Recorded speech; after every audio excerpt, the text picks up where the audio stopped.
Buenas tardes a todos. Mi nombre es Miguel Rodríguez y vengo a hacer una presentación sobre la huella hídrica en el marco del proyecto Huella de Ciudades. Bueno, el contenido de la presentación es el siguiente. Tenemos una introducción, definiciones y componentes de la huella hídrica, algunos ejemplos, cómo se evalúa, o sea, cómo se emplea la metodología para el cálculo o la estimación de la huella hídrica, algunos beneficios de medirla y una pequeña referencia sobre el proyecto en el que estamos trabajando. Bien, el concepto de huella hídrica fue creado por el profesor Arjen Hoekstra de la Universidad de Twente en el año 2002. Se debió principalmente a la creciente necesidad de gestionar el uso y consumo del agua dulce debido a la problemática que representa la escasez y contaminación del agua en los ámbitos ambiental, social y económico. Un mayor estrés hídrico. Y en 2008 se creó, a consecuencia de los esfuerzos que venía haciendo este profesor y un grupo de investigadores, la Water Footprint Network, que es una red que congrega varios sectores gubernamentales, empresariales, inversores, sociedad civil, entre otros, y a partir de entonces viene funcionando en temas relacionados con huella hídrica. A la fecha se han publicado dos ediciones del manual de evaluación de huella hídrica, uno en el 2009 y otro en el 2011. Bien, las definiciones de la huella hídrica. Principalmente, o de manera resumida, porque es un concepto que es difícil de englobar en pocas palabras, es una medida de apropiación humana de los recursos de agua dulce. O sea, en ese sentido se incluye todos los recursos de agua salada, que sabemos que en la Tierra más de 2/3 partes son agua salada y menos del 10 o 5% es agua dulce. Es también un indicador de uso de agua directo e indirecto. Vamos a explicar un poco de qué se tratan estos dos, de un consumidor o de un productor. Las unidades de medida normalmente obviamente son en litros, metros cúbicos, volumen, digamos, de agua consumida. Consumida entendida como que es evaporada por distintos usos o incorporada a un producto o a un proceso, y que no se devuelve a la cuenca, es decir, que es abstraída de un río, de una fuente de agua, y que no es devuelta a esa misma cuenca, es decir, que se extrae y no retorna. O también introduce, y creo que este es uno de los elementos novedosos respecto a, digamos, un balance hídrico, el agua contaminada, con un enfoque que vamos a discutir más adelante también. Es un indicador que mide que mide el consumo de agua y la polución del agua en términos geográficos y temporales, es decir, lo puede hacer para una cuenca, un país, etcétera, o y comparando distintos periodos de tiempo. Y se puede calcular para un proceso, como un proceso de fabricación de un producto, por ejemplo, para el propio producto, para un consumidor, es decir, un individuo puede calcular su huella hídrica de acuerdo a las actividades diarias que incurren en uso de agua, y en un territorio también, ¿no? Como puede ser un municipio, una provincia o un país. Los componentes de la huella hídrica son tres. La huella hídrica verde se refiere principalmente al agua que se utiliza para incorporarse en productos agrícolas, ¿sí?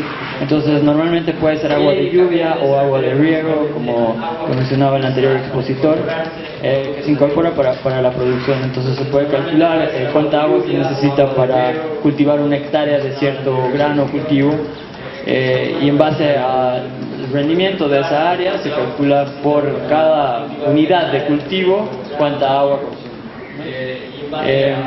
En cuanto a la huella hídrica azul, se refiere a el agua que es incorporada, evaporada o perdida de alguna manera una vez que ha sido extraída de una cuenca o de una fuente de agua. Por ejemplo, en la producción de algodón o de camisetas, digamos, no de algodón, se puede requerir agua en diferentes procesos como para calentar, digamos, agua y generar vapor. Entonces se consume agua que no es devuelta necesariamente a la cuenca en un tiempo, digamos, en un lapso de periodo, un periodo de tiempo grande. Porque si lo analizamos, digamos, con un poco más de profundidad, el agua que se evaporaría en una caldera, en un proceso industrial, eventualmente se la considera evapotranspiración y va a volver, digamos, a la cantidad de agua probable. Entonces, a eso se refiere la dimensión temporal. Y finalmente, la huella hídrica gris, que se refiere, como ven abajo a la derecha, a la polución de agua. Entonces se refiere básicamente a la cantidad de agua que se requiere para asimilar la carga contaminante de un cierto volumen de agua. Es decir, si nosotros emitimos o, digamos, botamos a la cuenca, a un río, o un drenaje, agua contaminada, un litro de agua contaminada con una cierta carga, digamos, de contaminantes, de DBO, sólidos suspendidos, como lo quieran medir, digamos, X unidades, la huella hídrica gris se refiere no solamente a ese volumen de agua contaminado, sino al agua que sería necesaria para asimilar la carga de contaminantes en ese litro de agua, para volverla a niveles aceptables de acuerdo a la legislación nacional de cada país, ¿no? Entonces, no es solamente el agua que contaminamos, sino la que se requiere para asimilar. Esas son las tres dimensiones. Y los tres componentes principales. Y existen dos dimensiones, ¿no? El uso directo y uso indirecto. El uso directo es el que uno directamente consume, digamos, ¿no? Si uno toma un vaso de agua, que por decir, lo está retirando de la cuenca, por lo tanto es parte de su huella azul directa. Sin embargo, si ha habido agua que se ha incorporado en el proceso de fabricación de mi chompa, digamos, y yo me compro una chompa, estoy, digamos, consumiendo agua indirecta a través de aquella que ha sido incorporada en esta prenda de vestir. Vamos a ver con más profundidad a continuación en un ejemplo de un esquema de cuantificación a nivel nacional. Bueno, esto, con las disculpas del caso, lo vamos a poner en español. Esto es de la Water Footprint Network. Tenemos en la esquina superior izquierda la huella de agua interna de un país, estamos hablando. La huella de agua interna se refiere a todo el agua que se consume a nivel interno, que se produce y se consume a nivel interno. La huella de agua, la siguiente hacia abajo, para exportación, o el uso de agua para exportación, es todo el agua que utilizamos dentro de un territorio, lo incorporamos en un producto y lo exportamos. Un ejemplo en Bolivia puede ser la soya, por ejemplo, ¿no? La soya requiere una cierta cantidad de agua para cultivarse y se exporta. Entonces, es parte del uso doméstico de agua y se puede, digamos, apropiar a aquel que compra la soya, ¿no? Va a ser la huella hídrica del que compra esa soya. A continuación, en medio arriba tenemos la huella de agua externa, que si vemos toda la primera línea se refiere al consumo nacional. Entonces la huella de agua externa es, al revés de lo que acabo de decir, aquella que se importa en forma de productos, digamos. Y abajo de esa, justo en el cuadro en medio, tenemos el agua virtual para importación y reexportación, que, digamos, normalmente se traduce en productos intermedios que se utilizan en la industria para producir otro bien que finalmente es exportado. O sea, importamos un producto intermedio para fabricar algo que tiene su huella de agua, lo convertimos en algo más, le damos un valor agregado y lo exportamos. Entonces es una importación para reexportar. Entonces esos cuatro elementos hacen básicamente, si vemos de forma horizontal, la primera línea es el agua o la huella de carbono, digamos, de consumo de un país.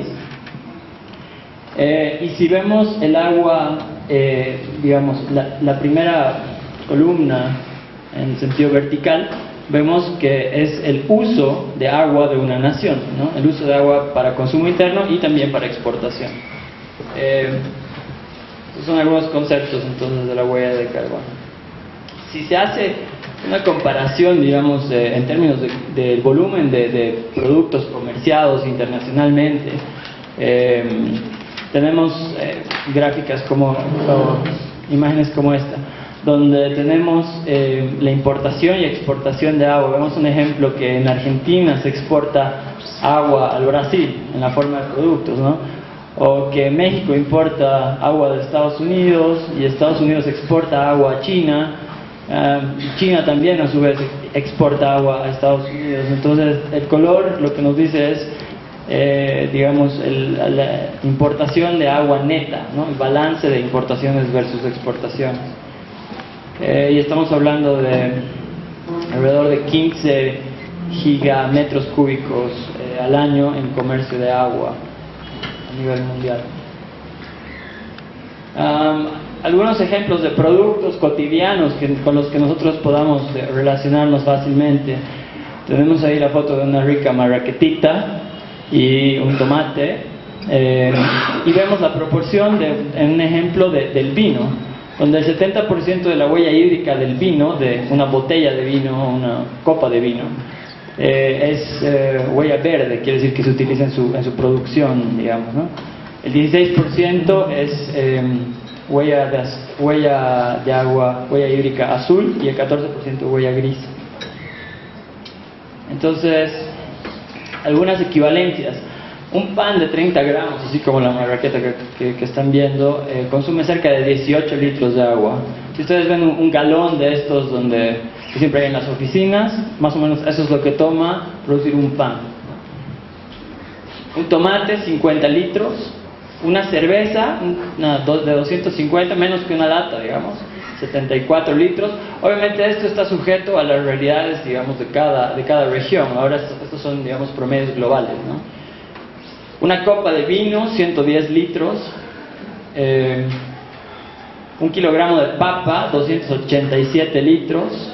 Un kilo de pasta, 1850 litros. Un kilo de queso, 3000. Un kilo de carne, 15.400. Un kilo de chocolate, 17.000. Bueno, para ponerle ahí algo más, una taza de café, 132 litros para una taza de café. Entonces, esto puede también inducir al cambio en el comportamiento de las personas y el tipo de consumo responsable o no que uno desee hacer. Entonces, digamos, las personas que dejen de comer carne están ahorrando, por ejemplo, una buena cantidad de agua, ya sea al país o ya sea carne importada, ¿no? Pero entonces, por eso se puede apoyar el vegetarianismo también, ¿sí? Bueno, y si vemos aquí la lista de cosas, les quería preguntar a la audiencia ¿qué creen que podríamos hacer con esto? Si esto fuera como los elementos de una receta, digamos, ¿qué podríamos hacer con esta lista de cosas?